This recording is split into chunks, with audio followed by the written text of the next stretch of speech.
अखण्डमण्डलाकारं व्याप्तं येन चराचरं तत्पदं दर्शितं येन तस्मै श्रीगुरुवे नमः। अनाद्यं परमाराध्यं शिवशक्तिस्वरूपिणीं प्रत्यक्षं सद्गुरुरूपं चिन्मयीं परमेश्वरीं शिष्यहृदि विहारिणीं भुक्तिमुक्तिप्रदायिनीं नमामि श्रीगौरेश्वरीं दामोदरविलासिनीं। वागीषद्यः शूरगणः सर्वार्थानामुपक्रमे जं नत्वा कृतकृत्वा सुस्थं नमामि गजाननं। नारायणं नमस्कृत्य नरं चैव नरोत्तमं देवीं सरस्वतीं व्यासं ततो जयमुदीरयेत्। ভক্তগণ, আস্বাদন করছিলাম ভাগবত নবনীত, আস্বাদন করছিলাম শ্রীমদ্ ভাগবতম। শ্রীমদ্ ভাগবতম পুরাণ চক্রবর্তী, শ্রীমদ্ ভাগবতম নিগমকল্পতরুর গলিতম ফলম। নিগম অর্থাৎ বেদরূপী কল্পবৃক্ষের সব থেকে উচ্চ শাখায় অধিষ্ঠিত সুপরিপক্ক ফল ভাগবত। ভাগবত শ্রবণমঙ্গলম শ্রবণমঙ্গলম শ্রীমদাততম ভুবি গৃণন্তি তে ভূরিতা জনা। ভাগবত শ্রবণ করলেই মঙ্গল, এতে ইতিকর্তব্যতা নেই। শ্রবণমঙ্গলম। প্রকৃত আনন্দ ও সুখ আমাদের কোথায়? ভাগবত কি বলছে? চলুন ভাগবত কথায় প্রবেশ করা যায়। সময় নষ্ট না করে সর্বক্ষণ ভাগবতীয় কথা, ভাগবতীয় চিন্তনের মধ্যে আমাদের নিবিষ্ট থাকতে হবে, মনকে নিযুক্ত রাখতে হবে। প্রকৃত আনন্দ ও সুখ ভগবত সেবায়। অনেক ভক্তের এমন অভিলাষ এবং তীব্র ইচ্ছা হয়ে থাকে, আমি যেন ভগবানের নিত্য দাস হয়ে বৈকুণ্ঠ ধামে ভগবানের নিত্যলীলায় নিত্য সেবক হয়ে চিরদিন সেখানে অবস্থান করতে পারি। কিন্তু ভগবানের দিব্য স্বরূপের শরীরে মল মূত্র অস্থি রক্ত নেই, বৈকুণ্ঠেও মলমূত্রাদি নেই। সুতরাং ভক্তকে দাস্যভক্তি প্রেম দ্বারা দিব্য শরীর গ্রহণের অবশ্যই আবশ্যকতা রয়েছে। পরম স্থিতিপ্রাপ্ত হলেই তা সম্ভব। দীর্ঘকাল গভীর ধ্যানে পরম তন্ময়তা দ্বারা বৈষ্ণব ভক্ত এইরূপ স্থিতিপ্রাপ্ত হন। কিভাবে প্রাপ্ত হন? দীর্ঘকাল গভীর ধ্যানে পরম তন্ময়তা দ্বারা বৈষ্ণব ভক্ত এরূপ স্থিতি প্রাপ্ত হন। ভগবানের সঙ্গে পূর্ণ একাত্ম ও তাদাত্ম্য লাভ করেন। কিন্তু এই পরম স্থিতি লাভ করেও ভক্ত ভগবানের নিত্য দাস হয়ে নিত্য সেবা করার জন্য ভগবান হতে নিজেকে সামান্য পৃথক করে রাখেন। এই বিষয়টিকে দক্ষিণ ভারতের এক মহান জ্ঞানী ভক্ত সন্ত শ্রী একনাথজি মহারাজ তাঁর রচিত রামায়ণ গ্রন্থে একটি দিব্য উদাহরণ দ্বারা বর্ণনা করেছেন। একনাথজি মহারাজ তার যৌবন অবস্থায় ভাগবত কথা করতেন। বৃদ্ধাবস্থায় তার উপর শ্রী সীতারামজির নির্দেশ হল রামায়ণ কথা করো। তিনি শ্রী হনুমানজি মহারাজকে 108 বার রামায়ণ কথা শ্রবণ করিয়েছিলেন। শ্রী হনুমানজি মহারাজের কৃপাতে শ্রী একনাথজি রামলীলা প্রত্যক্ষ দর্শন করতেন। যেমনটি দর্শন করতেন তাই শব্দে বর্ণন করতেন। একনাথজি মহারাজের ভাবার্থ রামায়ণ অতি দিব্য গ্রন্থ। ভাবার্থ রামায়ণে এই সিদ্ধান্তটি তিনি একটি সহজ সুন্দর উদাহরণ দ্বারা উপস্থাপন করেছেন। তখন শ্রী সীতা মাতাজি রাবণের লঙ্কায় অবস্থান করছিলেন। শ্রী সীতাজি রামচন্দ্রজির বিয়োগ অবস্থায় সতত রামচন্দ্রজির ধ্যান ও রাম নাম জপ করতেন। এটা সাধারণ নিয়ম যে সংযোগের চেয়ে বিয়োগে প্রিয়তমের ধ্যান অধিক গভীর হয়ে থাকে। শ্রী সীতা মাতাজি সেই সময় অতিশয় তন্ময় হয়ে শ্রীরামজির ধ্যান, রাম নাম জপ করতেন। তিনি এতই তন্ময় হয়ে থাকতেন যে তিনি যে রাবণের লঙ্কায় রয়েছেন এসব কিছুই তখন তার স্মরণে আসতো না। লঙ্কা, রাবণ এসব তিনি ভুলে যেতেন। শুধুমাত্র রাম দর্শন হতো, তাতে পরম আনন্দে থাকতেন। তাঁর শোক দুঃখ বলে কিছুই বোধ হতো না। তত্র কো মহাক্কো শোক একত্ব মনুপশ্যত। কোনরূপ শোক ছিল না বলেই সেই স্থানের নাম অশোক বন হয়। সেখানে ত্রিজটা রাক্ষসী ব্যতীত অন্যান্য রাক্ষসীরা মাতা সীতাজিকে কষ্ট প্রদান করতে চেষ্টা করত, কিন্তু ত্রিজটা রাক্ষসী শ্রী সীতা মাতাকে পরমাত্মার শক্তি জেনে তার সেবা করতেন। একদিন শ্রী সীতা মাতাজি শ্রী রামচন্দ্রের ধ্যানে এতই তন্ময় হয়েছিলেন যে তখন শ্রী রামচন্দ্রের সঙ্গে তিনি পূর্ণ একাত্ম হয়ে গেলেন। আমি সীতা, শ্রীরামের সঙ্গে আমার বিবাহ হয়েছে, রাম আমার স্বামী, আমি রাজা জনকের কন্যা, এসবও তিনি ভুলে গেলেন। শুধু রামময় হয়ে সমাধিতে অবস্থান করলেন দীর্ঘ সময় ধরে। সমাধি হতে বুদ্ধিত হবার পরে সীতা মাতা একটু উদাসী হয়ে গেলেন। তখন ত্রিজটা জিজ্ঞাসা করেন, মা, আজ আপনি উদাসীন কেন? সীতাজি বলেন, একবার সৎসঙ্গের কথায় শ্রবণ করেছি যে ভ্রমর কখনো কখনো এক ছোট্ট পোকাকে ধরে নিয়ে নিজের মৌচাকে নিয়ে এসে বন্ধ করে রাখে, ওকে মারে না, কামড়ায় না। কিন্তু ওই পোকাটি ভ্রমরের ভয়ে এরূপ পুনঃ পুনঃ ভাবনা করে, ভ্রমর আসবে, আমাকে কামড়াবে। এরূপে সতত ওই ভ্রমরের চিন্তা করায় কিছুদিন পরে ওই পোকাটি ভ্রমর হয়ে যায়। সংস্কৃত ভাষায় একে বলে কীট ভ্রমর নায়। সীতামাতা বলেন, আমার অবস্থাও হয়েছে তাই। শ্রীরামজির গভীর ধ্যান ও তন্ময়তায় আমি যে সীতা তা একেবারে ভুলে আমি রাম এরূপ বোধ হয়। ত্রিজটা বলে, ভালো কথা, রাম হয়ে আপনি রাবণকে মেরে ফেলবেন। তখন সীতামা বলেন, আমি সত্যই বলছি, রাম সেবায় যে আনন্দ পাওয়া যায়, রাম হওয়ায় তত আনন্দ কোথায়? প্রভু শ্রীরামের চরণ কোলে নিয়ে তার সেবা করব, প্রভু প্রেমের সঙ্গে আমাকে দেখতে থাকবেন, এতে যে পরম আনন্দ, রাম হওয়ায় সেই আনন্দ নেই। তাই আমি রাম হতে চাই না, রাম সেবা করতে চাই। যে শ্রীরাম অপর কোনো স্ত্রীর শরীরকে স্পর্শ করা তো দূরের কথা, কোনো স্ত্রীলোকের প্রতি দৃষ্টিপাত পর্যন্ত করেন না, আমি স্বয়ং রাম হয়ে গেলে আমার রামের সেবা করবে কে? তাই রাম হতে চাই না, আমি সীতা হয়ে থাকতে চাই, রামের সেবা করতে চাই। কিন্তু রামের গভীর ধ্যানে, অতিশয় তন্ময়তায় এক ছোট্ট পোকা ভ্রমরের বিশেষ চিন্তা করে যেরূপ ভ্রমর হয়ে যায়, তদ্রূপ রামের গভীর ধ্যানের তন্ময়তায় যদি সীতা মুছে গিয়ে আমি স্বয়ং রাম হয়ে যাই, তাহলে রামের সেবা করবে কে? তাহলে সীতারামের যুগল স্বরূপ জগতে জাগবে কি করে? কখনো কখনো লীলাময় ভগবান নিজ ভক্তগণের সঙ্গে অদ্ভুত লীলা করে থাকেন। ভক্ত ভগবানকে সেবা করে আনন্দ পান। ভগবান কৃপা করে ভক্তের সেবা গ্রহণ করেন।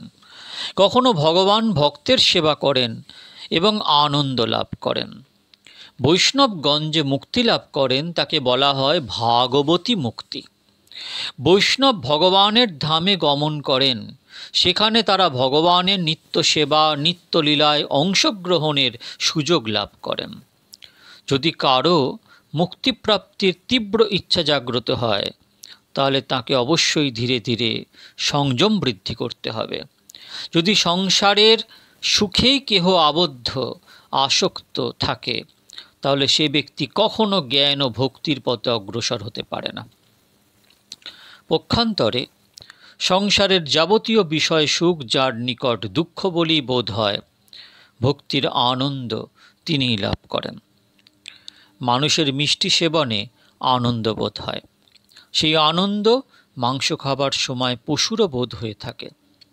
জিহ্বার স্বাদ, ইন্দ্রিয়ের সুখ পশু ও মানুষের এক রূপ হয়ে থাকে।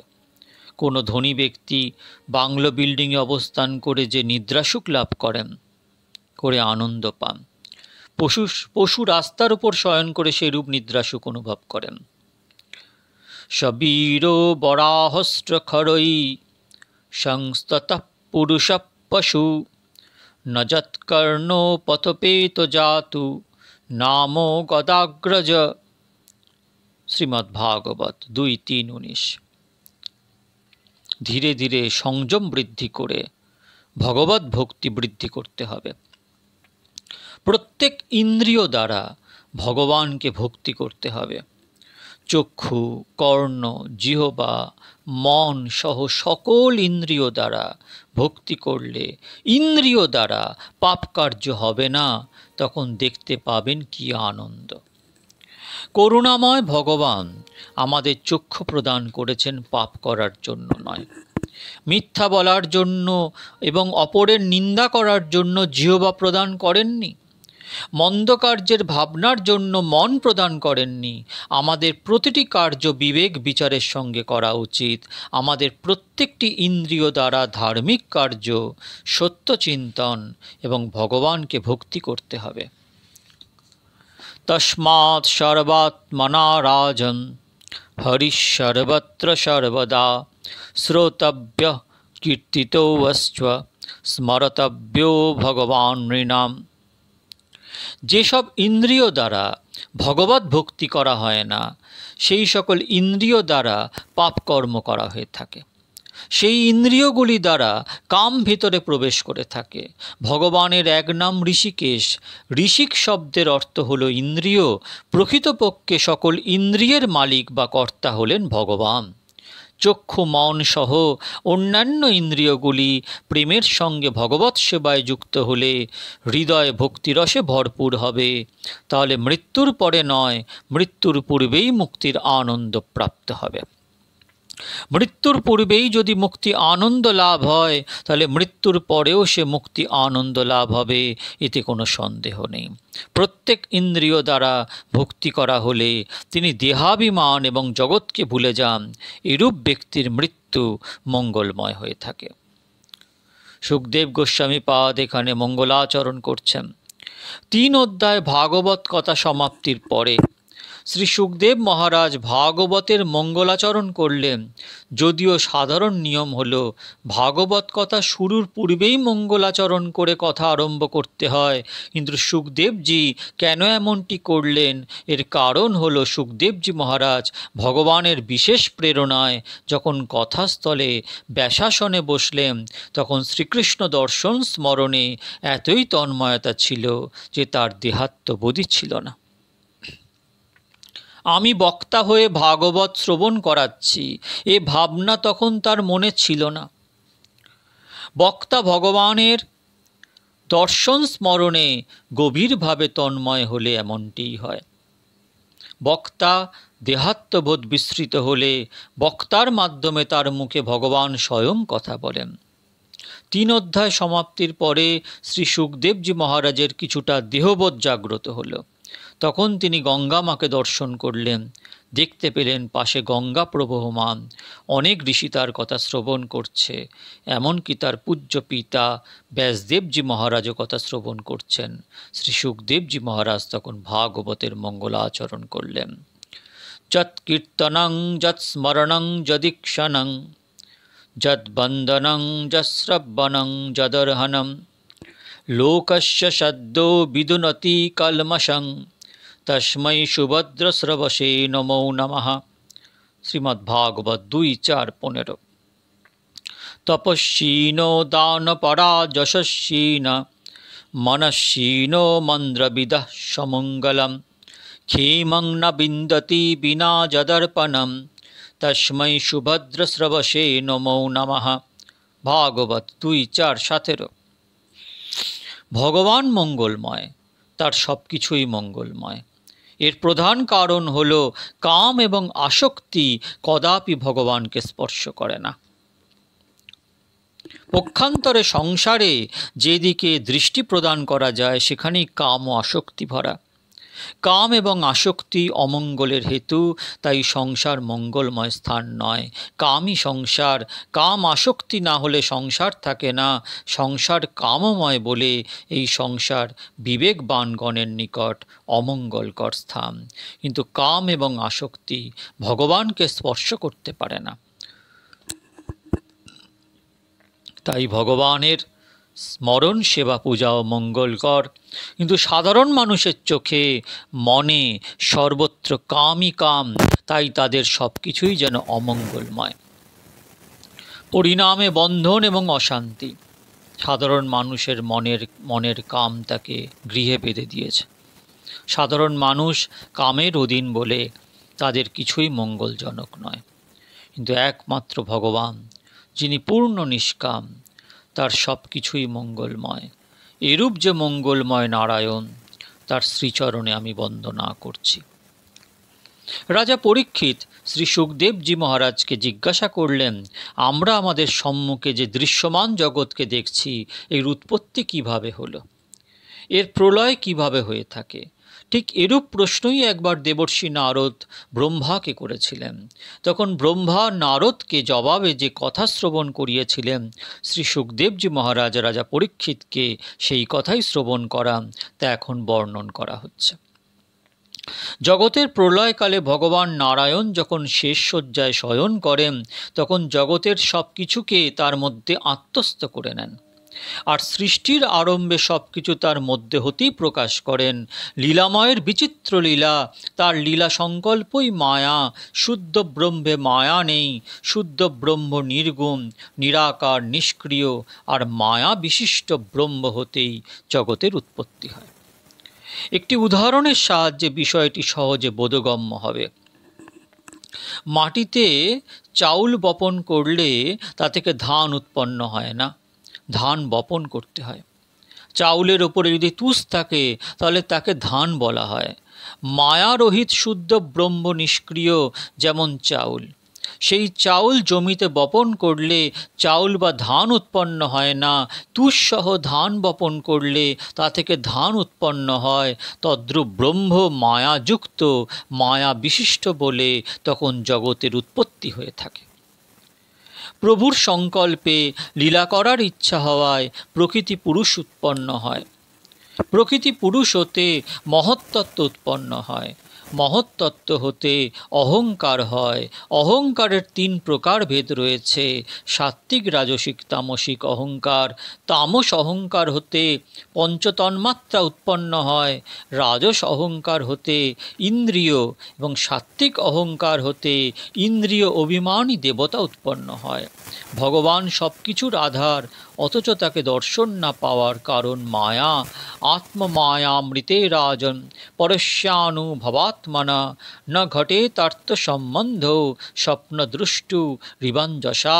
শ্রীমদ্ভাগবত 2য় স্কন্ধের 9ম অধ্যায়ের 1ম শ্লোক।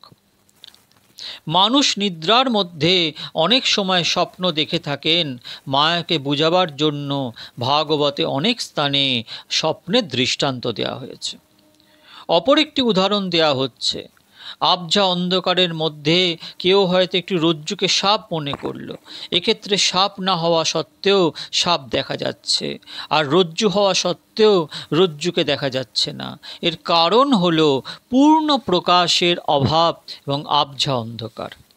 তত্ত্বত ভগবানই আছেন, জগৎ নেই, কিন্তু ভগবান দর্শন হচ্ছে না, জগৎ দর্শন হচ্ছে।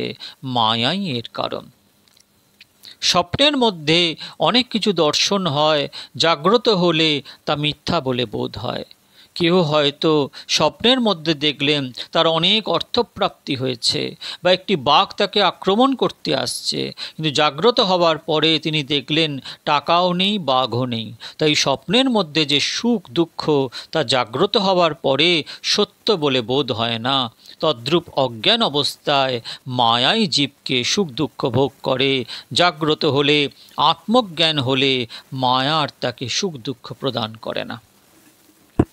স্বপ্নকে যিনি দেখেন সেই দ্রষ্টা সত্য, কেননা জাগ্রত হবার পরেও তিনি থাকেন। কিন্তু স্বপ্নের দেখা পদার্থ মিথ্যা। স্বপ্ন নিদ্রাবস্থায় দেখা যায়, জাগ্রত অবস্থায় স্বপ্ন দেখা যায় না। যিনি পূর্ণ চেতনশীল, পূর্ণ জাগ্রত, তিনিই ভগবানকে দর্শন করেন। তার কাছে বস্তুত জগৎ নেই। অথচ যে ব্যক্তি নিদ্রিত, তিনি সংসার দর্শন করছেন। সংসারের ভোগ্য বিষয়ে যতক্ষণ পর্যন্ত আকর্ষণ রয়েছে, রুচি রয়েছে, বুঝতে হবে সেই মানুষ নিদ্রিত রয়েছে। আর যার কাছে সংসারের যাবতীয় ভোগ্য বিষয় সুখ তুচ্ছ বলে বোধ হয়, তিনি জাগ্রত বলে বুঝতে হবে। জানিও তবহি জীব জগ জাগা, জব সব বিষয় বিলাস বিরাগা। রাজা পরীক্ষিত শ্রী সুখদেবজি মহারাজকে তখন প্রশ্ন করলেন, জীবের সঙ্গে মায়ার সম্বন্ধ কখন থেকে হলো, কিভাবে হলো? এর জবাবে শ্রী সুখদেবজি মহারাজ বলেন, এই প্রশ্নটি সঠিক নয়। কেননা মায়া তো সত্য নয়, তাই জীবের সঙ্গে মায়ার সম্বন্ধ সত্য নয়। যেমন মিথ্যা স্বপ্ন সুখ দুঃখ প্রদান করে, তদ্রূপ মিথ্যা মায়া সুখ দুঃখ প্রদান করে থাকে। মায়ার আদি নেই, কিন্তু অন্ত আছে। একটা উদাহরণ দেয়া যাচ্ছে। ভারতের উত্তরপ্রদেশের রাজ্যে অবস্থানকারী কোনো ব্যক্তিকে যদি জিজ্ঞাসা করা হয়, আপনি কর্ণাটকের কন্নড় ভাষা জানেন কি? হয়তো তিনি বলবেন না। তাকে যদি পুনঃ প্রশ্ন করা হয়, কখন থেকে জানেন না? এর জবাব তিনি দিতে পারবেন না। তাই বলা হয় অজ্ঞান অনাদি, কিন্তু এর অন্ত আছে। উত্তরপ্রদেশের সেই ব্যক্তি 2-4 বছর কর্ণাটকে নিবাস করলে হয়তো কর্ণাটকের কন্নড় ভাষা তার জানা হয়ে যাবে। তাই জ্ঞান কখন হলো তা বলা যেতে পারে, কিন্তু অজ্ঞান কখন থেকে শুরু হলো তা বলা যায় না। অজ্ঞান অনাদি, মায়াও অনাদি। মায়া অসতর্ক ব্যক্তিকে দুঃখ প্রদান করে থাকে, কিন্তু সতর্ক ব্যক্তিকে নয়। যে ব্যক্তি ভগবানকে সতত স্মরণ করেন তিনি সতর্ক ব্যক্তি, আর যে ব্যক্তি তা করেন না তিনি অসতর্ক। মায়া যেন অনেকটা ছায়ার মতো। ছায়াকে চক্ষু দ্বারা দেখা যায়, কিন্তু ছায়াকে ধরা যায় না। যে ব্যক্তি প্রদীপের সামনে থাকেন তিনি বস্তুকে স্পষ্ট দর্শন করতে পারেন। প্রদীপের সম্মুখে না দাঁড়িয়ে প্রদীপের দিকে যদি পিঠ রাখা হয় তাহলে ছায়া দেখা যায়। তদ্রূপ ভগবানের সম্মুখে দাঁড়ালে মায়া ছায়া নেই, আর ভগবানকে বিস্মৃত হলে মায়া এবং পাপ স্পর্শ করে। সবচেয়ে বড় পাপ কি? শাস্ত্রে আছে ব্রহ্মহত্যা সবচেয়ে বড় পাপ। আচ্ছা, ব্রহ্মহত্যার অর্থ কি? ব্রহ্ম তো মরণশীল নহেন, তাহলে? আসলে ব্রহ্মহত্যার অর্থ হল ব্রহ্ম বা ভগবানকে বিস্মরণ। ভগবানকে সতত স্মরণ করলে মায়া তার ক্ষতি করতে পারে না, তাকে কষ্ট প্রদান করতে পারে না। মায়া যেন নর্তকী সদা নেচে চলেছেন, জীব অজ্ঞান বশে মোহিত হয়ে সেই নাচ দর্শন করে যাচ্ছে। শুধু তাই নয়, জীব নর্তকী মায়ার সঙ্গে নিজেও নাচতে শুরু করে, আর এর পরিণামে সাময়িক সুখবোধ হলেও জন্ম জন্ম ধরে জীব অতীব কষ্ট ভোগ করে যাচ্ছে। কিন্তু পরিত্রাণের রাস্তাও আছে, হতাশ হবার কারণ নেই। নর্তকী শব্দটিকে উল্টো করে দেওয়া, নর্তকী শব্দের উল্টো অর্থ হলো কীর্তন। যে ব্যক্তি প্রেমের সঙ্গে ভগবানের নাম কীর্তন করেন, ধ্যান করেন, সতত তন্ময় হয়ে ভগবৎ স্মরণ করেন, মায়া কখনো তাকে কষ্ট দিতে পারে না। কিন্তু কষ্ট হতে পরিত্রাণের এত সহজ পথেও মোহগ্রস্ত অজ্ঞানী জীব অগ্রসর হতে চায় না। সাধারণ জীব এই মূর্খতার জন্য, অসাবধানতার জন্য জন্ম জন্ম ধরে তাই মার খাচ্ছে, কষ্ট পাচ্ছে। কিন্তু যিনি সাবধান, সতত ভগবানের স্মরণ করেন, তিনি সাধু, তিনি কষ্ট থেকে পরিত্রাণ লাভ করেন। যে ব্যক্তি অসাবধান, ভগবান বিমুখ, ভগবানকে স্মরণ করেন না, সেই ব্যক্তি সংসারী, তার দুঃখ কষ্টের শেষ নেই। এই যে বিশাল ভাগবত কথা, তা সর্বপ্রথম ভগবান নারায়ণ ব্রহ্মাকে শুধুমাত্র 4টি শ্লোকে বর্ণন করেছিলেন। ব্রহ্মাজি সেই কথা দেবর্ষি নারদকে শ্রবণ করান, নারদজি সেই কথা ব্যাসদেবকে শ্রবণ করান। ব্যাসদেব 18,000 শ্লোকে সেই ভাগবত শাস্ত্র প্রত্যক্ষ দর্শন করে জীবের মহান কল্যাণ সাধনের জন্য প্রকাশ করলেন। দ্বিতীয় স্কন্ধে রাজা পরীক্ষিত শ্রী সুখদেবজিকে অনেক প্রশ্ন করেছেন। শ্রী সুখদেবজি মহারাজ বলেন, তুমি যেরূপ প্রশ্ন করেছ তদ্রূপ প্রশ্ন একবার বিদুরজি তাঁর গুরুদেব স্বামী মৈত্রেয় ঋষিকে করেছিলেন। ওই সময় বিদুরজিকে মৈত্রেয় ঋষি যে উপদেশ প্রদান করেছিলেন ওই বিষয়ের উপর তা তোমাকে এখন শ্রবণ করাচ্ছি। एवमेतत्पुरा पृष्ठो मैत्रेयो भगवान् किल क्षत्रावनं प्रविष्टेन तक्ता सगृहो मृद्धिमत् श्रीमद्भागवत 3:1:1। শ্রী সুখদেবজিকে রাজা পরীক্ষিত একটি সুন্দর প্রশ্ন করলেন পরম বৈষ্ণব বিদুরজি সম্বন্ধে। পরীক্ষিত বললেন, বিদুরজি তো মহান বৈষ্ণব ছিলেন, তার অন্তরে ভক্তির রং বিশেষভাবে স্পর্শ করেছিল। এমন মহান বৈষ্ণব যে স্থানে অবস্থান করেন সেই স্থান তীর্থরূপে পরিণত হয়। এমন শুদ্ধময়যুক্ত বিদুরজি নিজ গৃহত্যাগ করে কেন তীর্থ পর্যটনে নির্গত হলেন? তার তীর্থ পর্যটনের কি আবশ্যকতা ছিল? তার তীর্থ পর্যটনকালে তিনি মৈত্র ঋষির কাছে যে উপদেশ প্রাপ্ত হয়েছিলেন তা শ্রবণের জন্য একান্ত আগ্রহ হচ্ছে, কৃপা করে তা বলুন। একথা সত্য যে ভগবত ভজনে যার পরম আনন্দ প্রাপ্তি হয়, যার মধ্যে ভক্তির রং বিশেষভাবে স্পর্শ হয়েছে, তার জন্য তীর্থযাত্রা করার কোনো প্রয়োজন নেই, কেননা অধিক ভ্রমণে মন চঞ্চল হয়। তাই এক জায়গায় স্থির হয়ে শান্তিতে প্রেমের সঙ্গে ভগবানের সেবা পূজা ধ্যান করা উত্তম বটে। পরীক্ষিতের প্রশ্নের জবাবে শ্রী সুখদেবজি মহারাজ বললেন যে বিদুরজি অকস্মাৎ গৃহত্যাগ করেননি। এক বিশেষ কারণ উপস্থিত হলে তার গৃহত্যাগ করা আবশ্যক হয়েছিল। পাণ্ডবদের ছল কপট করে হত্যা করার জন্য দুর্যোধন বিভিন্ন সময় বিভিন্নভাবে চেষ্টা করেছিল। তাতে ধৃতরাষ্ট্রেরও সমর্থন ছিল। যথা পাণ্ডবদের লাক্ষাগৃহ অগ্নিতে পুড়িয়ে মারবার জন্য দুর্যোধন চেষ্টা করেছিল। দুর্যোধন এবং ধৃতরাষ্ট্রের এ সকল অন্যায় কার্য বিদুরজির মোটেই পছন্দ হয়নি।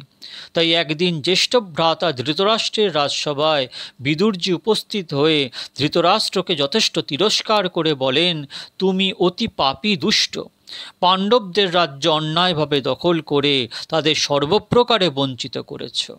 এ এক প্রকার চৌর্য কর্ম। পাণ্ডবদের অর্ধেক রাজ্য ফিরিয়ে দাও। এসব উপদেশে ধৃতরাষ্ট্র দুর্যোধনের প্রচণ্ড ক্রোধ উৎপন্ন হল। সেই সময় কর্ণ, দুঃশাসন, শকুনিও সেখানে উপস্থিত ছিল। বিদুরজিকে দুর্যোধন তিরস্কার করে রাজসভার মধ্যেই বলে উঠল, একে প্রাণে না মেরে সর্বস্ব ছিনিয়ে নিয়ে এখান হতে নির্বাসিত করে দাও। মহাবৈষ্ণব বিদুরজি তাতে ব্যথিত হননি, বরং অনুভব করলেন এ তো মায়া এবং ভগবানের ইচ্ছায় হয়েছে।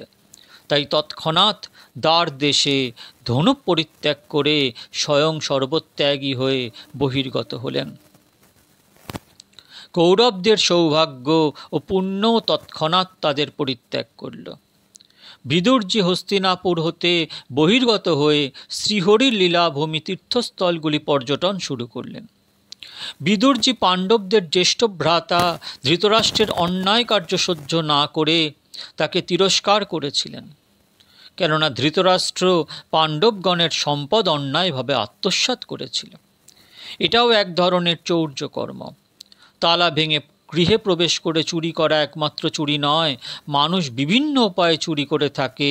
শাস্ত্রে আছে, কম পরিশ্রম করে অপরের নিকট হতে অধিক অর্থ গ্রহণ করাও এক প্রকারের চুরি করা। যে ব্যক্তি বৃদ্ধ মাতা পিতাকে সেবা করেন না সেই ব্যক্তিও চোর। ভগবানকে নিবেদন না করে অন্ন গ্রহণ করে সে ব্যক্তিও চোর। মানুষ বিভিন্নভাবে চুরি করে থাকে। আমাদের বিচার করে দেখা উচিত আমি এ সকল চৌর্য কর্মের মধ্যে লিপ্ত নয় তো। গীতা আরম্ভ হয়েছে ধৃতরাষ্ট্রের উক্তি দ্বারা। ধৃতরাষ্ট্র উবাচ ধর্মক্ষেত্রে কুরুক্ষেত্রে সমবেতা যুযুৎসবা মামকাঃ পাণ্ডবাশ্চৈব কিমকুবর্ত সঞ্জয়। শ্রী শঙ্করাচার্য স্বামীর তা ভালো লাগেননি, কেননা ধৃতরাষ্ট্র এক দুষ্ট পাপী লোক। তাই শঙ্করাচার্য তার গীতার ভাষ্য 2য় অধ্যায়ের 11 নম্বর শ্লোক হতে ব্যাখ্যা করেন। অশোচ্যানন্য শোচস্ত্বং প্রজ্ঞাবাদাংশ্চ ভাষসে গতাশূন গতাশুংশ্চ নানুশোচন্তি পণ্ডিতা এই শ্লোক হতে তিনি ভাষ্যের আরম্ভ করেন। ধৃতরাষ্ট্রের কনিষ্ঠ ভ্রাতা বিদুর রাজমহল পরিত্যাগ করে হস্তিনাপুরে গঙ্গার তীরে একটি কুটিরে স্ত্রীকে সঙ্গে নিয়ে কঠোর তপস্যায় রত হলেন। স্বামী স্ত্রী সারাটি দিন ভগবৎ কার্যে অতিবাহিত করতেন, যাতে মন মুহূর্তের জন্য সংসারের কোনো বিষয়ে আবদ্ধ না হয়। সাধকের জীবন এমনটিতেই হওয়া উচিত, কেননা মানুষের মন স্বভাবতই বড় চঞ্চল। মন মানুষের দাস হওয়া কাম্য, অন্যথায় চঞ্চল অশুদ্ধ মন মানুষকে গর্তে পতিত করায়। তাই শরীর এবং মনকে সতত কোনো না কোনো সৎকর্মে বা চিন্তায় নিয়োজিত রাখা কর্তব্য। অশুদ্ধ মনকে ভগবৎ চিন্তা এবং কর্মে নিয়োজিত না করলে সেই মন অসৎ চিন্তা করবে। মন যখন কোনো অসৎ এবং পাপ চিন্তা করে তখন তা সেই ব্যক্তির প্রেরণা বিনা করতে পারে না। মানুষ বলে থাকে আমার মন নষ্ট হয়ে গেছে, কিন্তু দৃঢ়তার সঙ্গে বিচার করুন, মনকে নিয়ন্ত্রণে রাখা আমারই কর্তব্য। তা না করলে মন পাপ চিন্তা করবে। বিদুর দম্পতি তাদের মন ও তনকে কেবলমাত্র ভগবৎ কর্মে অতিবাহিত করার জন্য কঠোর দিনচর্যার মাধ্যমে সময়কে সদুপযোগ করতেন। কুটিরের পাশেই গঙ্গা স্নানের পর তারা দীর্ঘ সময় ধরে নারায়ণের ধ্যান করতেন। ভগবানের প্রতিটি অঙ্গে যথা পায়ের আঙ্গুল, কেশ ইত্যাদিতে মন স্থির করতেন। ভগবানের ধ্যানে মন শুদ্ধ হয়, সংসারের বিষয়ের ধ্যানে চিন্তায় মন কলুষিত হয়।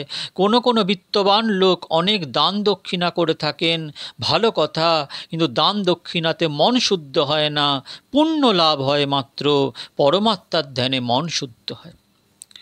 বিদুর দম্পতি প্রাতঃকালে ধ্যানের পরে দীর্ঘ সময় ধরে ভগবান বালকৃষ্ণের সেবা পূজা করতেন।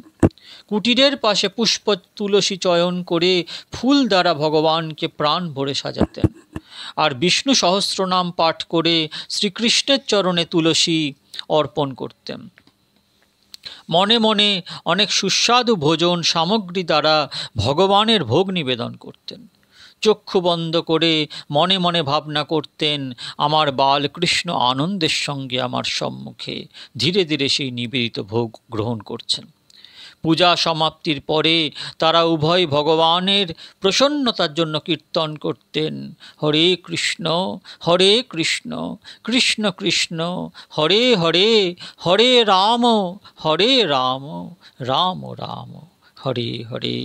কীর্তনের পরে বিদুরজি ভগবানের লীলা কথা ভগবানকে শ্রবণ করাতেন।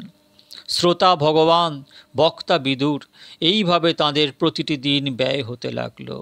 ধ্যান, সেবা, পূজা, কীর্তন, জপ ইত্যাদি সৎকর্মের মাধ্যমে মন কোনরূপ পাপ চিন্তা করবে এরূপ কোনো সুযোগই ছিল না। সাধারণ মানুষের এরূপ আদর্শ অনুসরণ করা কর্তব্য, যাতে মন পাপ চিন্তা করার কোনো সুযোগই না পায়। একবার যদি অসাবধানতা বশে মন কোনো পাপ চিন্তায় লিপ্ত হওয়ার সুযোগ পায়, তাহলে সেই মন বারবার পাপ চিন্তা করতে থাকবে। তারপর এমন কুঅভ্যাস কুসংস্কার সৃষ্টি হতে পারে যে পাপ চিন্তা করে মন অতি সুখ ও আনন্দ অনুভব করবে। তখন পাপ মনের মধ্যে গৃহ নির্মাণ করে দৃঢ় হয়ে যাবে, ফলে পাপ পরিত্যাগ করা দুষ্কর কর্ম হয়ে দাঁড়াবে। সুতরাং আপনার মনকে প্রথম থেকেই পূর্ণ সতর্কতার সঙ্গে নিজ নিয়ন্ত্রণে রাখা একান্ত কর্তব্য।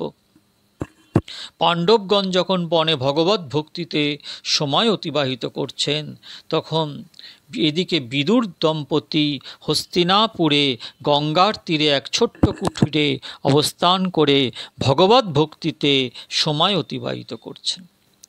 ধৃতরাষ্ট্র যখন অবগত হলেন যে কোনো অর্থ বা ধনসম্পদ না নিয়ে বিদুর সস্ত্রীক গঙ্গার তীরে এক কুটিরে অবস্থান করছেন, তখন তিনি চিন্তা করলেন, যদি এখন বিদুর ভিক্ষা করতে থাকে তাহলে আমার অপকীর্তি প্রকাশ হবে, তাতে আমি অপমানিত হব। তাই ধৃতরাষ্ট্র তার এক সেবকের মাধ্যমে এক গাড়ি ভর্তি খাদ্যবস্ত্র সামগ্রী বিদুরজির কুটিরে প্রেরণ করলেন। বিদুর পাপী ধৃতরাষ্ট্রের পাপান্ন গ্রহণ করতে রাজি হলেন না, তবুও তার স্ত্রীকে একটু পরীক্ষা করার জন্য এই বিষয়ে স্ত্রীর কি ইচ্ছা জানতে চাইলেন। তার স্ত্রী দৃঢ়তার সঙ্গে তা গ্রহণের অনিচ্ছা প্রকাশ করে বললেন, এই অশুদ্ধ অন্ন উদরে প্রবেশ করলে আমাদের মন অশুদ্ধ হয়ে যাবে, ভগবানের ভক্তি তখন সঠিক হবে না। আমরা গৃহত্যাগ করে গঙ্গার তীরে ভক্তি করার জন্য এসেছি। আমরা তো অতীতে অনেক ভালো খাদ্য খেয়েছি, ভালো সুখাদ্য আহার করলে কি চিত্তের শান্তি লাভ হয়? আজকাল কখনো এমন দেখা যায় যে ভগবানের ভজন করার জন্য কেউ কেউ গৃহত্যাগ করে গঙ্গার তীরে এসে অবস্থান করছেন, খুব ভালো কথা, কিন্তু সেখানে আসার পরেও হয়তো মন গৃহের কথাই বারবার স্মরণ করছে। হয়তো গৃহে সংবাদ প্রেরণ করে নির্দেশ করছেন, একটি আচারের পাত্র শীঘ্রই পাঠিয়ে দাও। ওহে, এখানে এসে যদি তুমি আচারই খেতে চাও তাহলে গৃহত্যাগ করে এলে কেন? যে ব্যক্তি সাধারণ খাদ্য দ্বারা আহার সম্পন্ন করতে অভ্যস্ত তিনিই ভগবানের ভক্তি করতে পারেন। অতিশয় ক্ষুধা হলে সাধারণ সাত্ত্বিক আহারই অমৃতের মতো সুস্বাদু লাগে। ধৃতরাষ্ট্রের প্রদত্ত খাদ্য বস্ত্র সামগ্রী বিদুর দম্পতি গ্রহণ করেননি। গঙ্গার তীরে প্রচুর ডাঁটা শাক আপনা থেকেই উৎপন্ন হয়, ওই ডাঁটা শাক ছিল তাদের প্রধান খাদ্য। এইভাবে হস্তিনাপুরের গঙ্গার তীরে একটি জীর্ণ কুটিরে অবস্থান করে বিদুর দম্পতি সতত ভগবানের আরাধনা করতেন। ভক্তগণ, আজ ভাগবত কথা এখানেই শান্ত করছি। পরের দিন ভাগবত কথাকে আরও এগিয়ে নিয়ে যাব।